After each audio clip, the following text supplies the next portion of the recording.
என்னால் கண்டிப்பாக கான்ஃபிடென்ட்டாக சொல்ல முடியும் ஃப்யூச்சரில் ஒரு ஃபுல் ஸ்டாக் டெவலப்பராக என்னால் ப்ளேஸ் ஆக முடியும் அப்படின்ட்டு.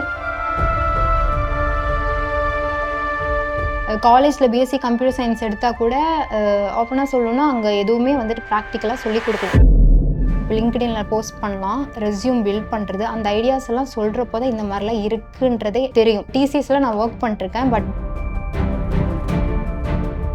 இந்த மாதிரி கிளாஸ் அட்டென்ட் பண்ணி ரியல் டைமில் ஒர்க் பண்ண ஸ்டார்ட் பண்ணதுக்கப்புறம் தான் நான் கோடிங்னா என்ன, இதோட ஸ்ட்ரக்சர் என்ன, எல்லாமே நான் அதில் இருந்தால் கற்றுக்கிட்டேன். ஃப்யூச்சரில் மேபி நான் ஃப்ரண்ட் அண்ட் டெவலப்பர்ன்ற ரோல் அசைன் ஆனாலுமே அதில் இஎம்சிக்கு தான் மொத்த கிரெடிட்ஸுமே. ஹாய் எவ்ரிவன், என்னோட நேம் வந்து கிருத்திகா. நான் வந்து கேரளாவிலேருந்து வரேன். நான் 12th வரைக்குமே கேரளாவில் தான் ஸ்கூலிங் பண்ணேன். ஆஃப்டர் தட் நான் வந்துட்டு என்னோட காலேஜ் பண்ணுறதுக்காக கோயம்புத்தூருக்கு வந்தேன். என்னோட எஜுகேஷன் ஜேர்னி எப்படி இருந்துச்சுன்னு பார்த்தீங்கன்னா, 10th வந்துட்டு நல்ல மார்க் எடுத்தனால வீட்டில் பயோமேத்ஸ் எடுக்க சொன்னாங்க.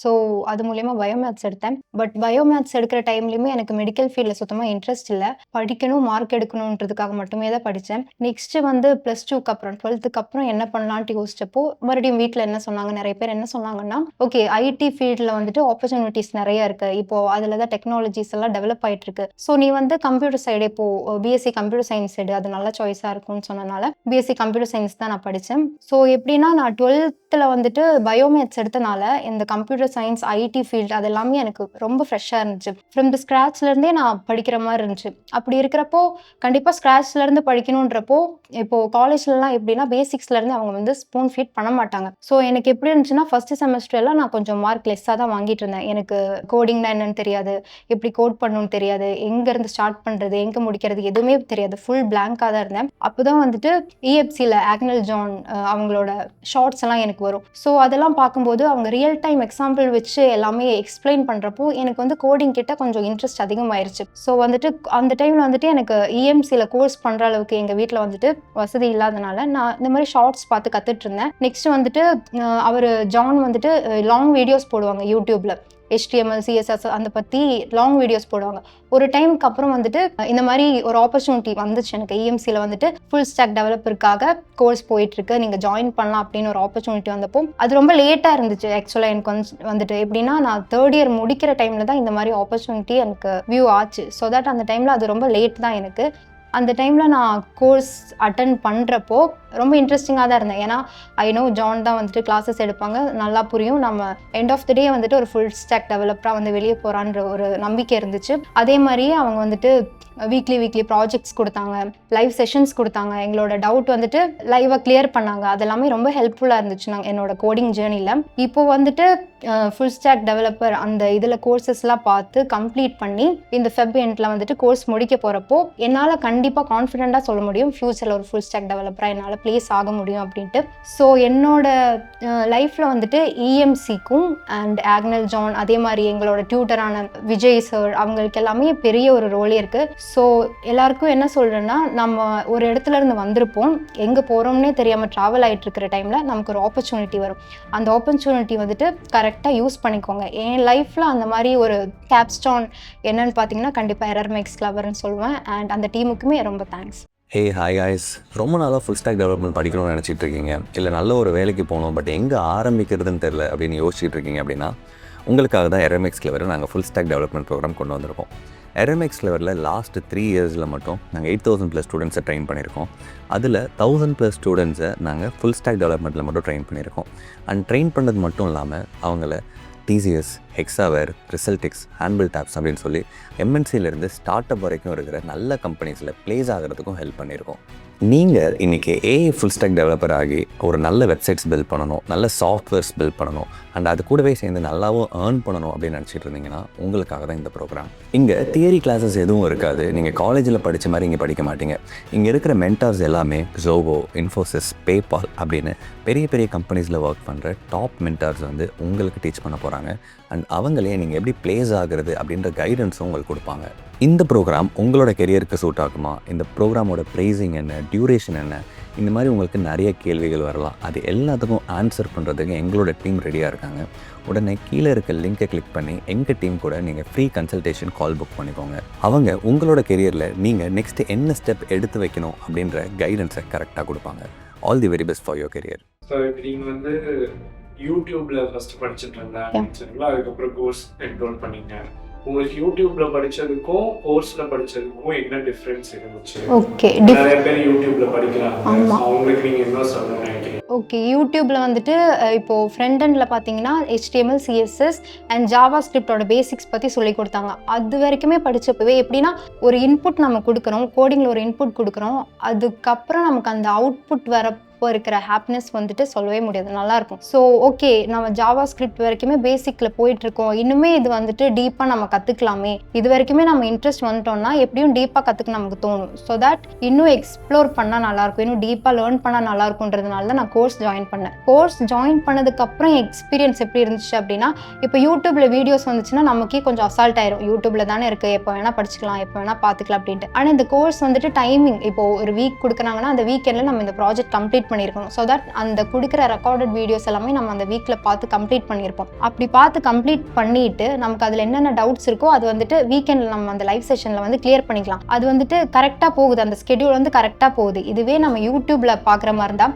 யூடியூப்ல பார்த்துட்டு இருப்போம், மேபி நமக்கு ஸோ நம்ம அதுக்கு போயிடும், நம்ம எங்கே ஸ்டார்ட் பண்ணோன்னு மறந்துட்டு அதுக்கு போயிடும். ஸோ இப்படி ஒரு கோர்ஸில் ஜாயின் பண்ணோம்னா நம்மளோட கெரியர் ஜேர்னி வந்துட்டு ஸ்டெப் பை ஸ்டெப் கரெக்டாக இருக்கும், நம்ம அது கரெக்டாக வந்துட்டு யூட்டிலைஸ் பண்ணிக்கலாம். அண்ட் வந்துட்டு இப்போது கோர்ஸ் வீடியோஸில் பார்த்தீங்கன்னா நிறைய ரியல் டைம் எக்ஸாம்பிள்ஸ் வந்து அவங்க சொல்லுவாங்க, 1-2 தடவை அவங்க சொல்லிக் கொடுப்பாங்க. இந்த ரெக்கார்ட் வீடியோஸ் வந்துட்டு ஐநோ இது வந்துட்டு லைஃப் டைம் ஆக்சசபிள்னு சொன்னாங்க. ஸோ தட் நமக்கு பர்டிகுலர் பாயிண்ட்ல எங்கேயாச்சும் டவுட் இருந்துச்சுன்னா நம்ம அதை பார்த்து தெரிஞ்சுக்கலாம். இது வந்துட்டு கோர்ஸ் எடுக்கிறதுக்கும் யூடியூப்ல வீடியோ பார்க்கறதுக்குமான மேஜர் டிஃபரன்ஸ். உங்களை சுற்றி நிறைய யூசியில் படிக்காத ஸ்டூடெண்ட்ஸ் பட் ஸ்டில் கோடிங் கற்றுக்கிறவங்க இருப்பாங்க. உங்க 2 பேருக்கும் நீங்க பார்க்குற மேஜரான டிஃபரன்ஸ் என்ன? எங்க 2 இப்போ அதுதான், இப்போ அவங்க கோடிங்கில் அவங்களுக்கு இன்ட்ரெஸ்ட் இருக்கும், அவங்க ஸ்டார்ட் பண்ணியிருப்பாங்க, பட் வந்துட்டு எங்கேருந்து அவங்களுக்கு அந்த நாலேஜ் கெயின் பண்ணிக்கணும்னு தெரியாமல் மேபி ஸ்ட்ரக் ஆகிருப்பாங்க. பட் நாங்கள் வந்துட்டு இப்போது ஒரு 4 months கோர்ஸ்னால் ஸ்டார்டிங்லேருந்து இப்போ வரைக்கும் கரெக்டாக போகிறனால டாப் டு பாட்டம் எல்லாமே கிளியராக சொல்ல முடியும். மேபி ரியல் டைம் எக்ஸாம்பிள் வச்சு நம்மளால் சொல்ல முடியும். மேபி இப்போ அவங்க வந்துட்டு கோர்ஸ் மூலியமாக படிக்காமல் இப்போ கோடிங் ஸ்டார்ட் பண்ணியிருப்பாங்க, அவங்களுக்கு வந்துட்டு தியரட்டிக்கலாக சொல்ல முடியுமே தவிர ஒவ்வொரு கோடிங்கும் ஒவ்வொரு லைன் பேஸில் அவங்களுக்கு வந்துட்டு டிஃப்ரென்ஷியேட் பண்ண முடியாது, எக்ஸ்பிளைன் பண்ண முடியாது.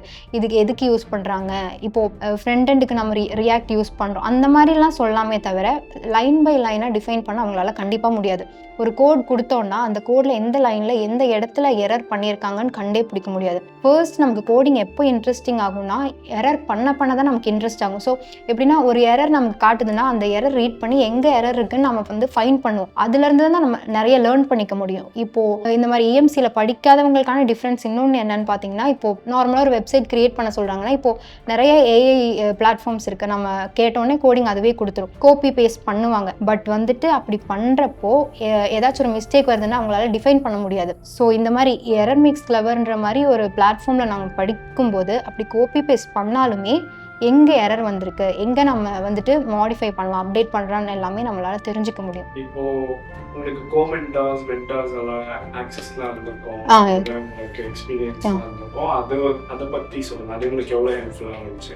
ஓகே, எனக்கு வந்துட்டு Gowri ma'am and Vijay sir 2 பேர் தான். கௌரி மேம் வந்துட்டு இன்ஸ்ட்ரக்ஷன்ஸ் கொடுப்பாங்க, இந்த டைமில் வந்துட்டு லைவ் செஷன்ஸ் இருக்குது. லைவ் செஷன் இல்லாமல் இன்னொன்று சொல்லணும், எப்படின்னா பிளேஸ்மெண்ட்காக ஹெல்ப் பண்ணுவாங்க, ரெஸ்யூம் பில்டிங் அண்ட் இன்டர்வியூ எப்படி அட்டென்ட் பண்ணுறான் அதுக்கு எல்லாமே இவங்க செப்பரேட்டாக கிளாஸ் கொடுக்குறாங்க. அதுவுமே வந்துட்டு ஒரு நல்ல கம்பெனியில் ப்ளேஸ் ஆகிறதுக்கு ரொம்ப ஹெல்ப்ஃபுல்லாக இருக்குது. இப்போது ஃப்ராங்காக சொல்லணும் அப்படின்னா இவங்க கொஞ்சம் ஐடியாஸ் சொன்னாங்க, இப்போ லிங்க்டின்ல போஸ்ட் பண்ணலாம், ரெஸ்யூம் பில்ட் பண்ணுறது, அந்த ஐடியாஸ் எல்லாம் சொல்கிறப்போ தான் இந்த மாதிரிலாம் இருக்குன்றதே, லிங்க்டின் ஒரு பிளாட்ஃபார்ம் இருக்குன்றதே எனக்கு சத்தியமாக அப்போ தான் தெரியும். அதுக்கப்புறம் தான் நான் லிங்க்டின்ல வந்துட்டு கண்டினியூஸ் போஸ்ட் பண்ண ஸ்டார்ட் பண்ணேன். எப்படின்னா இவங்க நமக்கு ஒரு ப்ராஜெக்ட் கொடுப்பாங்க வீக்கெண்ட் பேஸில், அந்த வீக்கெண்ட் பேஸில் ப்ராஜெக்ட் கொடுக்குறப்போ நம்மளோட லைவ் ப்ராஜெக்ட் லிங்க் இருக்கும், அந்த லைவ் ப்ராஜெக்ட் லிங்க் ப்ளஸ் நம்மளோட ப்ராஜெக்ட் நம்ம ஒர்க் பண்ண எக்ஸ்பீரியன்ஸ் நம்ம லிங்க்டின்லாம் போஸ்ட் பண்ணுவோம். அது வந்து நிறைய பேர் பார்க்குறாங்க, நமக்கு இந்த மாதிரி ஸ்கில்ஸ் இருக்குன்னு தெரிஞ்சுக்கிறாங்க, நிறைய டவுட்ஸ் கேட்குறாங்க, அது மூலியமாக நிறைய ஆப்பர்ச்சுனிட்டிஸ் வருது. ஸோ இந்த மாதிரி ஆப்பர்ச்சுனிட்டி EMCயில் வருது. நெக்ஸ்ட் வந்துட்டு நீங்கள் கேட்டது பார்த்தீங்கன்னா, இப்போது எப்படி சொல்ல, TCSல நான் ஒர்க் பண்ணிட்டுருக்கேன், பட் பேக்கப்பில் ஒர்க் பண்ணிட்டு இருக்கேன், கோடிங் பேஸ் கிடையாது. ஸோ நான் வந்து நான் கண்டினியூஸாக கிளாஸ் என்னால் அட்டன் பண்ண முடியும். மேபி 2 daysலேயே மொத்த கிளாஸும் உட்காந்து பார்க்குற மாதிரி இருக்கும். அப்படி பார்க்குறப்ப நிறைய டவுட்ஸ் வரனால அந்த டவுட்ஸ் எல்லாம் நான் எங்கே கிளியர் பண்ணுவேன்னா வீக்கெண்டில் லைவ் செஷன் வைப்பாங்க. கொடுப்பாங்க. லைவ் செஷனில் வந்துட்டு நம்ம என்ன கொஸ்டின் கேட்டாலுமே விஜய் சார் வந்துட்டு ஸ்க்ராட்ச்லேருந்தே சொல்லிக் கொடுப்பாங்க பொறுமையாக. இது எப்படி யூஸ் பண்ணலாம், இது எப்படி யூஸ் பண்ணால் எரர் வரும், இது எப்படி யூஸ் பண்ணால் நம்ம இன்னும் கொஞ்சம் மாடிஃபை பண்ணி கிரியேட் பண்ணி கொண்டு போகலான்ற வரைக்குமே ரொம்ப கிளியராக சொல்லிக் கொடுப்பாங்க. கௌரி மேமே வந்து இன்ஸ்ட்ரக்ஷன் எப்படி கொடுப்பாங்கன்னா, இப்போது நார்மலாக வந்துட்டு மென்டர்ஸ்லாம் எப்படி இருப்பாங்கன்னா, இவங்க அமௌண்ட் கட்டிட்டாங்க, இவங்க படித்தா படிக்கட்டும், இல்லைனா அவங்களோட இதுன்ற மாதிரி இருப்பாங்க. ஆனால் எனக்கு தெரிஞ்ச வரைக்குமே EMCயோட மென்டர்ஸ் எப்படின்னா, இவங்க வந்துட்டு அமௌண்ட் கட்டியிருக்காங்கன்றதுக்கு அப்பார்ட் ஃப்ரம் தட் எப்படின்னா, இவங்க எல்லாமே கற்றுட்ருக்கணும், இதில் எல்லாம் இவங்க அட்டென்ட் பண்ணுறாங்க, இந்த ப்ராஜெக்ட்லாம் கண்டினியூஸாக அப்லோட் பண்ணுறாங்கன்றது டைம் டு டைம் வாட்ச் பண்ணி ஃபீட்பேக் கொடுக்குறாங்க. ஸோ அதுவுமே வந்துட்டு ரொம்ப ஹெல்ப்ஃபுல்லாக இருக்குது. அப்படி இல்லாமல் நமக்கு ஏதாச்சும் பேட் ஃபீட்பேக் இருந்தாலுமே வீக்கெண்ட் வந்துட்டு அவங்க ஃபீட்பேக் ஃபார்ம் சென்ட் பண்ணுவாங்க. அதில் நமக்கு ஏதாச்சும் பேட் எக்ஸ்பீரியன்ஸ் இருந்தாவோ query இருந்தாவோ அது மூலியமாக நம்ம கிளியர் பண்ணிக்கலாம். ஸோ இப்போ வந்து அந்த ஸ்கேல் ஆஃப் 1 to 10 உங்களோட EMC லேர்னிங் எக்ஸ்பீரியன்ஸ் நீங்கள் எவ்வளோ ரேட் பண்ணுவீங்க? 1 to 10 அஃப்கோர்ஸ் 10. பிகாஸ் அதான் நான் கோடிங் பற்றி எனக்கு கோடிங்லேயே இன்ட்ரெஸ்ட் இல்லாமல் இருந்தேன். கோடிங் பற்றி எனக்கு எதுவுமே தெரியாது. காலேஜில் BSc கம்ப்யூட்டர் சயின்ஸ் எடுத்தால் கூட ஓப்பனாக சொல்லணும்னா அங்கே எதுவுமே வந்துட்டு ப்ராக்டிக்கலாக சொல்லிக் கொடுக்கல, தியரி மட்டும் தான். எக்ஸாம்லேயுமே தியரி மட்டும் அப்படியே பை ஹார்ட் பண்ணி போய் எழுதுகிற மாதிரி தான் இருந்துச்சு. இந்த மாதிரி கிளாஸ் அட்டன் பண்ணி ரியல் டைமில் ஒர்க் பண்ண ஸ்டார்ட் பண்ணதுக்கப்புறம் தான் நான் கோடிங்னா என்ன, இதோட ஸ்ட்ரக்சர் என்ன, எல்லாமே நான் அதில் இருந்தால் கற்றுக்கிட்டேன். அதுவும் இல்லாமல் அந்த மாதிரி ஒரு மென்டர் வந்து நம்மளை இது பண்ணுறதுனால தான் நம்ம அவ்வளோக்கா கற்றுக்க முடியும். ஸோ EMC பிளாட்ஃபார்ம் வந்துட்டு நான் 10 out of 10 கொடுப்பேன். நிறைய நான் இன்வெஸ்டிகேட் பண்ணேன், நிறைய பிளாட்ஃபார்ம் நான் பண்ணேன். பட் வந்துட்டு எனக்கு இது ரொம்ப ட்ரூத்ஃபுல்லாக சின்சியரிட்டியாக தெரிஞ்சிச்சு. ஸோ இப்போ உங்களுக்கு லைஃப் கோல் இருக்கும்ல, உங்களோட ஆம்பிஷன் நீங்கள் வந்து என்ன பண்ணணும், அது என்னது? ஓகே ஓகே, அது ஒரு ஃபாலோ அப் கொஸ்டின் இருக்கு. அந்த கோலுக்கு EMC வந்து எவ்வளோ சப்போர்ட்டிவான ஒரு பிளாட்ஃபார்மாக இருக்குது அப்படின்னு நீங்கள் நினைக்கிறீங்க? ஓகே, ஃப்யூச்சர் கோல் அப்படின்னு பார்த்தீங்கன்னா எனக்கு ஃபுல் ஸ்டாக் டெவலப்பர் ஆகணும்னு தான் ஆசை. எனக்கு ஃபுல் ஸ்டாக் விடவுமே ஃப்ரண்ட் எண்டில் எனக்கு இன்னுமே இன்ட்ரெஸ்ட் இருக்குது. ஸோ வந்துட்டு ஃப்ரண்ட் எண்டில் என்னால் கன்ஃபார்ம் சொல்ல முடியும், EMCயோட கிளாஸ் பார்த்ததுனால மட்டும்தான் எனக்கு ஃப்ரண்ட் எண்டில் எல்லா நாலேஜுமே நான் கெயின் பண்ணேன். ஃப்யூச்சரில் மேபி நான் ஃப்ரண்ட் எண்ட் டெவலப்பர்ன்ற ரோல் அசைன் ஆனாலுமே அதில் EMCக்கு தான் மொத்த கிரெடிட்ஸுமே. And my future goal is to become a front-end developer. So இப்போ இந்த வீடியோ பார்த்துட்டு இருக்க அந்த வியூவருக்கு லெட்ஸே அவங்களுக்கு வந்து எதுவுமே தெரியாது, ஜீரோ கோடிங் நாலேஜ், அவங்களுக்கு நீங்கள் என்ன சொல்லணும்னு நினைக்கிறீங்க? இப்போது இந்த வீடியோ பார்த்துட்டு இருக்கீங்கன்னா உங்களுக்கு லைஃப்பில் என்ன ஆகும்னு தெரில, ஆனால் கோடிங்கில் இன்ட்ரெஸ்ட் இருக்குது அப்படின்னா நீங்கள் கன்ஃபார்ம் EMC பிளாட்ஃபார்ம் வந்துட்டு யூட்டிலைஸ் பண்ணிக்கலாம். It's a great platform to gain experience and real-time practical knowledge. So go for it.